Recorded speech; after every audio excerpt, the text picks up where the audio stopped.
సృష్టికర్త అయిన దేవునితో మనకి సమాధానం లేకపోతే నీ హృదయం అంతా ఆవేదనతో నింపబడింది. అందుకే 2024 సంవత్సరాల క్రితం సమాధానకర్త అయిన దేవుడు ఈ భూమి మీద జన్మించాడు. ఎందుకో తెలుసా?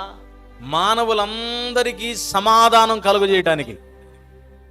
ఒకళ్ళకి కాదు, ఒక కులపోళ్ళకి కాదు, ఒక మతపోళ్ళకి కాదు, లేకపోతే ఒక దేశపోళ్ళకి, ఒక రాష్ట్రపోళ్ళకి కాదు.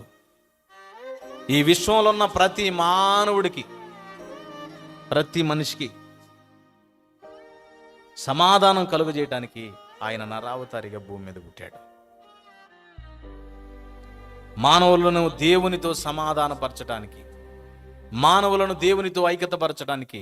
ఏ సమాధానం అయితే మానవుడు కోల్పోయి ఈరోజు సమాధానం లేదు, సమాధానం లేదని రకరకాలుగా తిరుగుతున్నాడు, వెతుక్కుంటున్నాడు.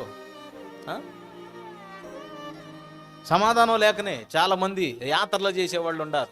ఆ గుడని, ఈ గుడని, ఆ యాత్రలని, ఈ యాత్రలని, ఆ అర్పణలని, ఈ అర్పణలని, ఆ వ్రతాలని, ఈ వ్రతాలని, రకరకాల నోములు నోచుకొని ఎన్ని తిప్పలు పడుతున్నారు. ఎందుకు నాయన ఈ రకంగా తిప్పలు పడుతున్నారంటే, నాకు సమాధానం కావాలి సార్, నెమ్మది కావాలి సార్, సంతోషం కావాలి సార్, ఆనందం కావాలి సార్.